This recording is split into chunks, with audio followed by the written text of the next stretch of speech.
Bonjour à tous, c'est Absolute et bienvenue dans cette nouvelle vidéo. Aujourd'hui nous allons nous intéresser à la prophétie de l'élu. Bon déjà ce qu'on peut dire c'est que cette histoire d'équilibre dans la force, ça n'a jamais été quelque chose de très clair, car on peut se poser la question suivante. Pourquoi éliminer tous les seigneurs Sith ramènerait l'équilibre? Et c'est une question intéressante car généralement, quand on enlève un poids de la balance, celle-ci n'est pas équilibrée, elle penche plutôt complètement du côté opposé. J'ai donc une première réponse à proposer. On peut partir du principe que les Sith, contrairement aux Jedi, plient le flot de la force à leur propre volonté, là où les Jedi agissent pour elle selon ses désirs. On peut alors en déduire que là oui, pour ramener l'équilibre dans la force, il faut détruire les Sith, car ils sont comme une irrégularité dans la force. De ce point de vue-là, ça peut marcher.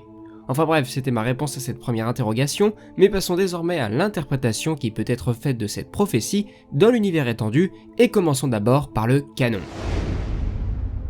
Dans le canon, la prophétie de l'élu est un point central de l'ordre Jedi, que les membres se transmettent de génération en génération dans l'attente de ce potentiel héros. Mais les Jedi n'étaient pas les seuls à l'attendre, car du côté de Mortis, le père attendait également l'arrivée de l'élu, car selon lui, seules 7 personnes seraient en mesure de prendre sa place, c'est-à-dire de maintenir les entités lumineuses et obscures représentées par ses enfants, et donc de maintenir l'équilibre entre ces deux personnages, pour qu'aucun des deux ne puisse prendre l'ascendant sur l'autre, ce qui au final ne sera plus nécessaire car après leur passage sur Mortis, toutes les entités auront été tuées. Malheureusement pour les Jedi, la suite de l'histoire tragique de Anakin Skywalker ne lui permet pas de s'accomplir en tant que chevalier Jedi, et l'influence que possédait Dark Sidious sur son futur élève l'avait d'ores et déjà condamné à basculer du côté obscur et à trahir les siens.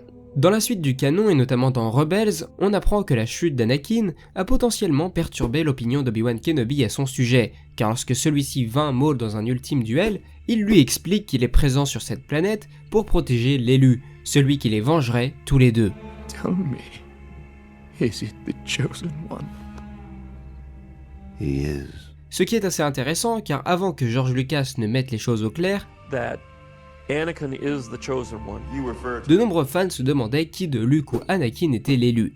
Et bien désormais nous avons une nouvelle réponse possible, et comme le dirait bien évidemment Obi-Wan, tout est une question de point de vue. Anakin reste l'élu, ça c'est sûr et certain, mais je trouve vraiment intéressant qu'après son échec, Obi-Wan ait remis en question la prophétie, et donc les dires de son propre maître qui était convaincu qu'Anakin était l'élu, pour plutôt penser que le fils d'Anakin serait lui-même l'élu. Car après tout, A prophecy that misread could have been. de plus, la sortie prochaine de l'épisode 9 va possiblement, voire même très probablement, remettre en cause cette prophétie. Car attention spoil pour ceux qui n'ont vu aucune info concernant le prochain opus, je vous laisse le temps de cliquer sur le timecode, c'est parti, on y va.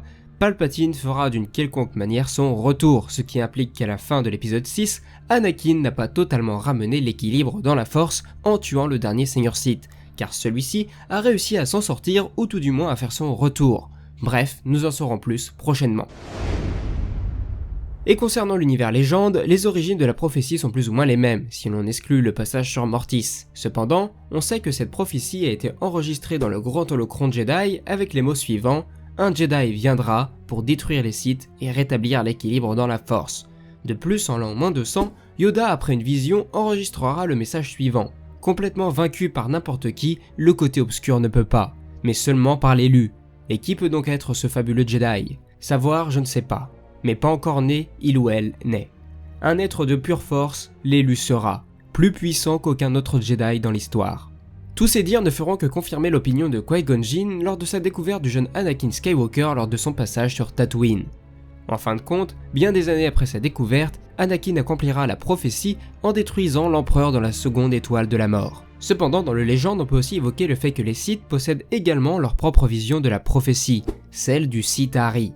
Cette prophétie nous explique avec les propos suivants que le Sith Hari n'aura pas de limite. Sith Hari mènera les Sith et les détruira. Sith Hari relèvera les Sith de la mort et les rendra plus forts qu'avant. Cette prophétie peut donc elle aussi s'appliquer à plusieurs personnages de l'univers, car elle peut très bien s'appliquer à Dark Revan, mais elle peut également s'appliquer à Dark Bane, qui a complètement détruit l'ordre des Sith alors en place, pour instaurer la règle des deux, qui selon lui correspondait nettement plus à sa propre vision du côté obscur. Et donc, fait intéressant, si cette prophétie peut être possiblement attribuée à plusieurs personnages, on peut alors également penser que la prophétie de l'élu pourrait elle aussi s'attribuer à divers personnages à travers les époques. Dans les films, ce serait bien évidemment Anakin Skywalker, Mais par la suite, une centaine d'années après les films, lorsque Darkrai recrée l'ordre des Seigneurs Sith selon sa propre doctrine et qu'il peut donc lui aussi être d'une certaine manière considéré comme le Sithari, celui qui le détruit, Cal Skywalker, pourrait bien lui aussi être considéré comme une sorte de nouvel élu. Je ne sais pas ce que vous en pensez, mais c'est une petite théorie qui m'est venue et je la trouve quand même assez intéressante. Donc j'aimerais beaucoup avoir votre avis sur la question. Bref, cette petite vidéo est à présent terminée, n'hésitez pas à vous abonner si elle vous a plu pour ne rien manquer des futures vidéos. Vous pouvez également me suivre sur Twitter ou Facebook, mais également me rejoindre sur mon serveur Discord, les liens sont dans la description.